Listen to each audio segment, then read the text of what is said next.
These units were the best in class on Phil Perry's report card, and we're going to start with the only group to get above a B grade. That would be the defensive line, and that is where we start the daily thread with Phil and Tom.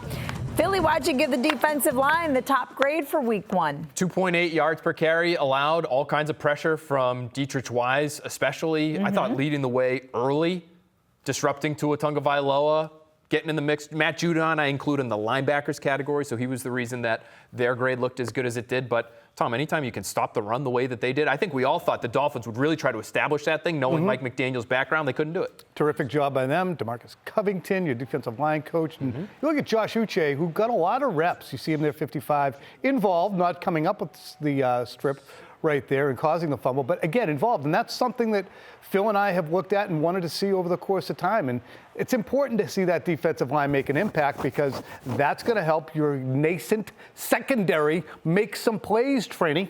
I know that you both were also very high on Christian Barmore. Did you like what he did yesterday? Not a lot of wow plays, but he also seemed to be fairly involved. I defer. No, I really honestly didn't notice him all that much, Trenni. All right. He's somebody who would generate a lot of attention from an opposing offensive line. I think he will on a week-to-week basis. He had, I believe, one quarterback hit. But, I would say that actually is a credit to the rest of the defensive line because they end up with a grade in the A's and the numbers look as good as they did without their best player really playing his best. All right, linebackers get a B+ in large part because of Matt Judon. We know why Phil gave them a B+. What grade would you give them, Tommy Curran? I would give him a B+, and I would also do that as well, giving it a B+, because I would count Kyle Duggar among the linebackers. I think he probably played at that level.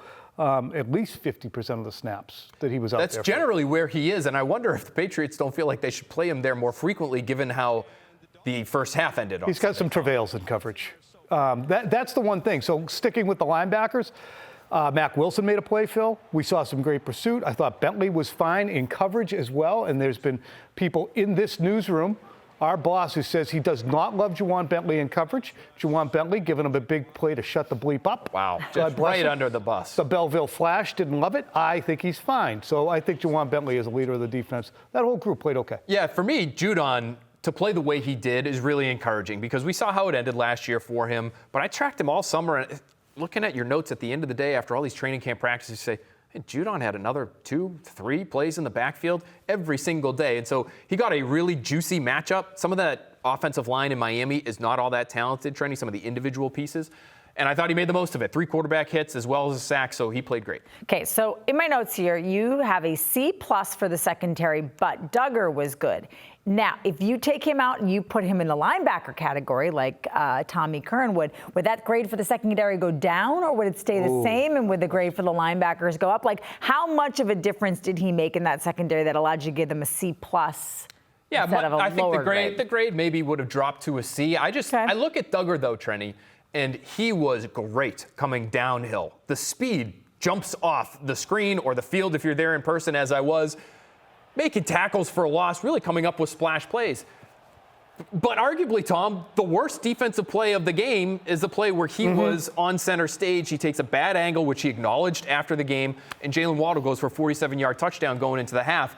Those are the types of plays you just can't have if you're going to be one of the best players and one of the leaders on this defense, which I think the team is hoping he grows into. The reason they call the position safety. Yes. You're supposed to be at the back end, and if you watch the play and how it developed, it was pretty clear that Mills was in trail.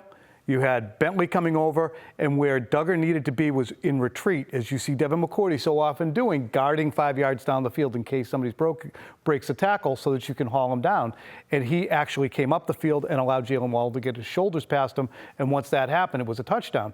It's interesting because another player who the Patriots took in the second round from a smaller college, Jamie Collins, also used to have some travails in pass coverage. Remember the AFC Championship game in 2015. He got suckered twice by Owen Daniels on play action, gave up 2 touchdowns. It really cost the Patriots dearly. Otherwise, Collins had the best game on the field. Same thing with Duggar yesterday. That has to get cleaned up. He's got a little Troy Polamalu in him, which is good. And bad. And it's also get the stick. And he goes after it. How are they? I know. Listen, Tyreek Hill still did good things on the field yesterday, but they were able to limit him. It's not like he went out and completely blew the doors off the place. Why were they able to do that? John Jones. To me, John Jones is and has proven this for multiple years now that he is a sufficient, for sure, matchup for Tyreek Hill. Now, he almost went off for 100 yards, but he didn't have that back-breaking type of play. His speed is still next level. There's really nobody that can run with him in the NFL. But John Jones came out of college out of Auburn back in 2016, I believe it was. He ran a 4.3, maybe even sub 4.3 at Auburn, and he has that shiftiness too, Tom, to be able to stay with him. I think there were moments where they really just trusted him in one-on-one coverage. It wasn't always like they were doubling him all game long. You have a player who's a pretty good matchup for him. I think they have another on the roster who's a pretty good matchup for Jalen Waddle. He just didn't play. It's Marcus Jones, the rookie. Yep. They might have to give him a little bit more time before they get him on the field. I'm interested how the secondary would have looked, and I think it is a good secondary, and we've said that throughout this preseason. Camp. Yep. I wonder how the secondary would have looked if they faced a more potent quarterback. I understand Tua is 4-0 against them, but were there plays to be made that Tua didn't get after because he's not terribly accurate, or is this a product that we're going to be able to see going forward, which would be great because the secondary did at times get exploited, obviously, at the tail end of last year. So I'm encouraged by what they did. Yeah, there were times that Tua just flat out missed passes, and it wasn't necessarily because the secondary was doing anything, that and the kept it. Patriots didn't make him pay, right? Too, so they could have rerouted the game. Multiple interception opportunities that if they get their hands on those footballs, the game's different.